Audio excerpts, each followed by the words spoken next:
Assalamualaikum warahmatullahi wabarakatuh. Selamat malam sobat Bujo sekalian. Jumpa lagi dalam catatan Bujo. Pada kali ini akan saya ulas sebuah video dari Ibu Widya, yang dalam video tersebut saya mendapatkan beberapa hal yang ada kejanggalan. Yang diantara kejanggalan tersebut, Ibu Widya telah menyampaikan yang pertama tentang Peggy Setiawan telah berganti identitas hanya untuk urusan nikah kedua kali. Untuk kejanggalan yang kedua, kita lihat dalam video ini Ibu Widya menyampaikan bahwa penyitaan sepeda motor Peggy Setiawan, 2 buah sepeda motor, itu nanti akan disinyalir Ibu Widya bisa dikaitkan atau bisa diasumsikan untuk kasus curanmor. Untuk kejanggalan selanjutnya, itu di video juga Ibu Widya telah menyinggung tentang kebatinan saya, kebatinan Ibu Widya. Demikian, mungkin ada beberapa hal yang saya rasa menjadi kejanggalan dalam video tersebut. Untuk itu marilah kita lihat bersama-sama video selengkapnya sehingga kita bisa menyimpulkan. Acara calon wali kota Bandar Lampung itu yang cari sensasi di atas deritanya Peggy Setiawan ini ya. Kalau mereka ingin menetapkan yang namanya Peggy Setiawan sebagai tersangka dengan alat bukti bahwa mereka sebelum pernikahan 2008-2009 lalu, jauh sebelum kasus Pina ini, merubah identitas. Ya kan, itu yang menjadi kekuatan yang namanya Putri Maya Rumanti. Ya kan? Sekarang saya tanya, Putri Maya Rumanti mencari kasus DPO-nya Pina apa mencari orang kasus poligami? Saya tanya. Ya nggak lucu bro. Pengacara kok TOL-OL. Merasa gayanya hebat. Saya bukan levelnya. Jadi itu aja saya pertanyaan. Dia mencari bukti kalau Peggy Setiawan itu merubah identitasnya 2008-2009, jauh sebelum kasusnya Pina. Sekarang gini, Putri dan temannya mencari kasus poligami, apa pelaku DPO? Saya tanya, kalau Anda menyebutkan bahwa kalian adalah korban apa kalian? Saya tanya, ya kan? Korban apa? Korban poligami? Hah? Kamu mau mencari kasus yang namanya poligami, apa bekas DPO yang pelaku aslinya? Kasus Pina ini. Kalau hanya identitas yang dipermasalahkan mereka 2008-2009, kejadian itu 2016, jauh sebelumnya. Itu yang akan dibuatkan alat bukti sebagai kekuatan yang namanya Putri. Putri mencari pelaku poligami, apa pelaku DPO? Saya tanya. Lah iya, seharusnya DPO. Ciri-ciri DPO seperti apa? Bukan ngorek-ngorek masalah pernikahan kedua kali Peggy Setiawan. Sebenarnya dua pengacara ini mencari pelaku poligami, apa ada status DPO yang dicari? Ya, kasus selangkangan yang dicari, apa kasus ini ya, DPO? Begitu bro. Nggak boleh kita sentil marah mereka. Tapi kenyataan, ya kru-krunya kenyataan ini. Kenapa kamu marah? Ya kan? Betul nggak? Betul apa benar omongan saya? Walaupun agak-agak selengean segala macam ya, dagel. Ini kasus selangkangan apa kasus apa ya yang dicari sama Putri? Kasus poligami apa gimana? Kita? Begitu bro. Nah, itu satu. Dua alat bukti, ya kan? Foto keluarga sama motor Smash sama motor Jupiter omnya diambil. Nanti ujung-ujungnya dikatain motor itu hasil curian, dibuatlah nanti hukum itu curanmor. Ada nggak kalian kepikiran ke sana? Nggak ada kan? Nggak ada kan? Ada nggak kalian buat alat bukti kata oknum itu, ya kan? Ada nggak kalian mengarah ke sana untuk menguatkan Peggy Setiawan sebagai tersangka? Dua alat bukti, foto keluarga sama motor. Ada nggak kalian mengarah ke sana? Ujung-ujungnya nanti dibuat Peggy Setiawan itu kasus curanmor. pencurian motor. Motornya ada di bawah. Direkala itu. Ya. Betul nggak? Betul nggak? Itu yang saya khawatirkan. Ya kan? Nah iya, sebagai alat bukti untuk menetapkan Peggy Setiawan Kuli Bangunan itu tersangka. 2 alat bukti. Ya, ada nggak yang berpikir ke sana? Nggak ada. Ya kan, motor itu akan dijadikan alat. Nanti ujung-ujungnya apa? Curanmor. Dari pengaduan, ya, pengaduan nih, ya. Dari pengaduan aja begini, bro, ya. Saya bukan orang kepolisian, bukan siapa-siapa, saya orang biasa yang saya amati. 2016 ada yang namanya surat nomor di situ gabungan titik-titik C di situ kan. Kemudian 2016 berbeda lagi. Ya kan? Polresta Bandung titik-titik sekian gitu, bro. Jadi itu yang membuat bahaya Indonesia. Kemudian kenapa? Dari laporannya aja dari 2016 gabungan sama yang Polda ada namanya Polres yang namanya Cirebon itu berbeda. Sesuai yang diangkat yang namanya ini ya, kemarin sebelum munculnya laporan tersebut ada atas nama Polres Bandung ya, Cianjur ya, itu anaknya, suaminya, mantu udah bahas itu. Kalian ingat nggak? Ya, setelah mereka saya hajar semua, muncul kan? Ya kan, anaknya seorang bupati, muncul kan? Anaknya seorang wakil, suaminya mantu, muncul nggak dia? Kalian harus tahu ini, ya kan, kasus itu ada di Polres ini.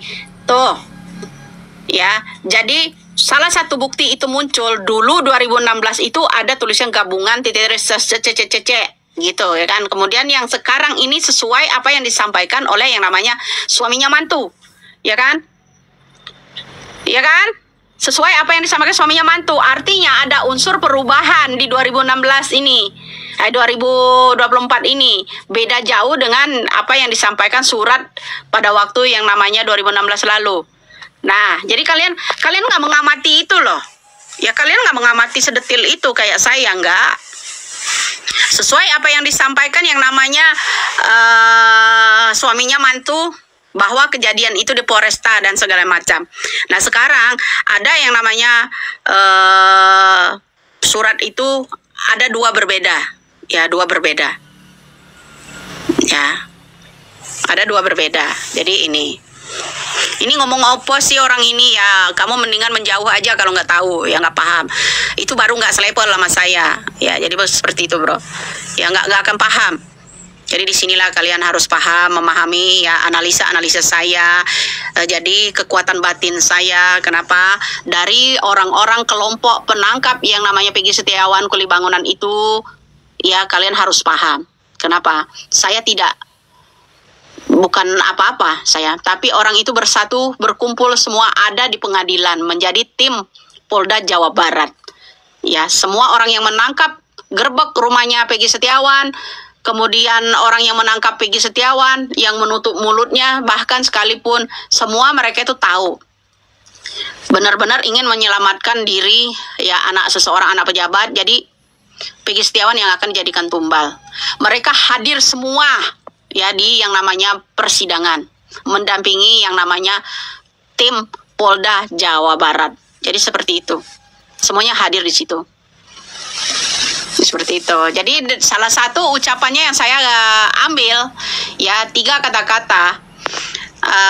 Dia menyebutkan yang namanya Andi, Dika, Dani. Ya, Andika, Peggy, Egy Perong, katanya Egy Perong, Dani, dan Andika. Disitulah. Artinya mereka tahu sandiwara ketiga orang ini. Nggak bisa dibohongi loh. Ya. Begitu. Kita tunggu episode selanjutnya ya seperti apa. Ya, buzzer ya geram ya mereka ini ya. Ya kalian geram ya atas terbuktinya semua omongan-omongan saya. Jadi bilang kapasitas ibu ini siapa. Kalau nggak saya angkat itu nggak akan ditindaklanjuti. Ya kan?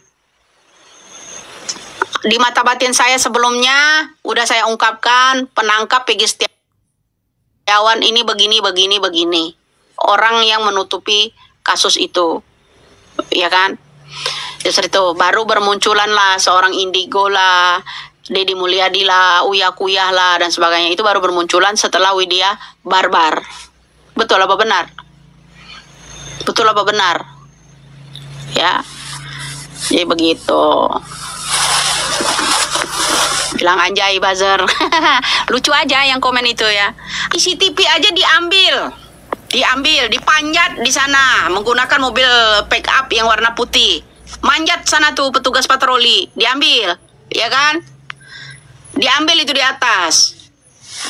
Ya, biarkah ada itu buktinya. Makanya saya bilang kan, kalau masih berbelit-belit ya mbok dibuka. Kan biarkah dan kawan-kawannya bisa kan mengupload yang namanya video CCTV-nya. Bisa. Ya, kejadian yang menakutkan itu, ya kan? Nah, kemudian kamu di dalam kasus Pina 2 episode ini, Bapak Jokowi selama kepemimpinan Bapak Jokowi ini, saya nggak boleh nyentil gitu ke pemerintahan kita. Bobroknya hukum. Jadi selama di Bapak Jokowi tentang penggelembungan suara, tentang kasus HAM-nya Pina, saya nggak boleh sentil.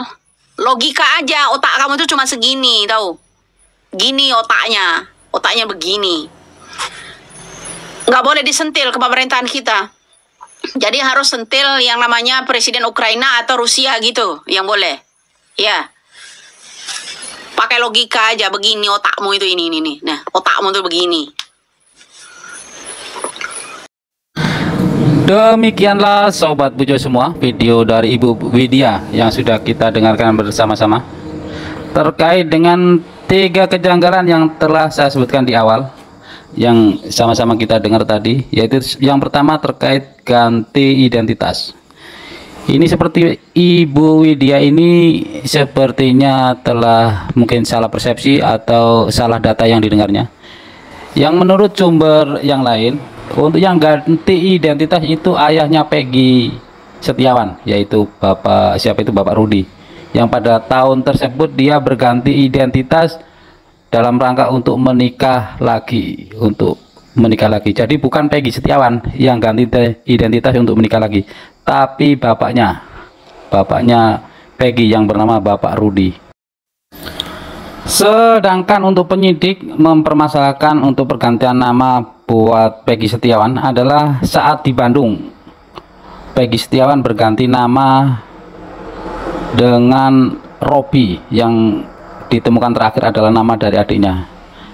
Hal itu dicurigai penyidik bahwa itu adalah usaha dari Peggy atau mungkin dari orang tuanya Peggy untuk menyembunyikan identitas asli Peggy Setiawan. Demikian. Jadi untuk Peggy berganti identitas itu saat berada di Bandung, saat bekerja dengan orang tuanya Bapak Rudi Irawan. Jadi mungkin ini Ibu Widya ini telah mendengar atau melihat membaca data yang salah, atau memang Ibu Widya ini yang salah menganalisanya. Demikian untuk kejanggalan pertama. Untuk kejanggalan yang kedua disampaikan oleh Ibu Widya bahwa terkait penyitaan sepeda motor, 2 sepeda motor dari rumah Peggy Setiawan. Itu disinyalir dari Ibu Widya bahwa hal tersebut bisa dikaitkan atau mungkin bisa dijadikan nanti itu ditarik ke dalam kasus curanmor, sehingga nanti dijadikan kasus yang lain, kasus curanmor. Demikian. Padahal kenyataannya penyitaan sepeda motor tersebut adalah dari tahun 2016,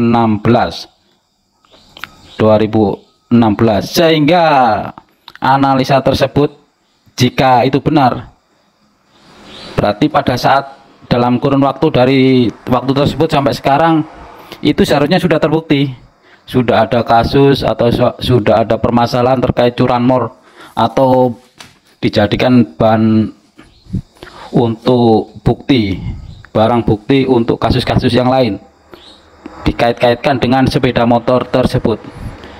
Tetapi kenyataannya sampai sekarang, sampai tahun 2024 ini juga sepeda motor tersebut tidak dikaitkan dengan kasus-kasus yang lain. Itu tetap menjadi barang bukti untuk kasus pembunuhan dan pemerkosaan Vina Cirebon. Demikian. Untuk kejanggalan yang ketiga yang saya tangkap tadi dari video tersebut, Ibu Widya juga menyampaikan tentang kebatinan, ya, tentang kebatinan saya, maksudnya kebatinan Ibu Widya. Berarti analisa dari saya untuk semua penyampaian pengungkapan yang disampaikan dalam video-video Ibu Widya selama ini, apakah memang hanya berdasar dari kebatinan beliau, tidak berdasarkan fakta atau penyelidikan atau analisa mendalam, sehingga ini hanyalah dari kebatinan. Jadi semua yang disampaikan itu nanti akan menjadi tidak berdasar pada fakta-fakta. Demikian segala analisa saya terkait video Ibu Widya dalam video yang saya bedah tadi. Semoga ini bisa menjadi masukan kita semua, bisa menjadi pemahaman. Mungkin ada yang sejalan atau seiringan pemikiran, atau ada yang bertolak belakang. Semua itu semoga membuat kita semakin arif dan bijaksana dalam menyikapi setiap perkembangan informasi yang ada di seputar kita, dari segala informasi yang muncul dalam media sosial kita. Demikian sobat-sobat bucu sekalian, video kita kali ini. Kita doakan bersama-sama agar kasus Vina Cirebon ini segera menemui titik terang dan bisa membawa keadilan bagi semua pihak, bagi untuk keluarga Vina, juga untuk para tersangka, terduga, dan yang terbaru yang tersangka yang rencana besok akan melaksanakan sidang putusan pra peradilan. Kita doakan agar hakim tunggal tersebut mampu memberikan keputusan yang seadil-adilnya. Demikian sobat puji semua video saya kali ini. Sekian dan terima kasih. Assalamualaikum warahmatullahi wabarakatuh.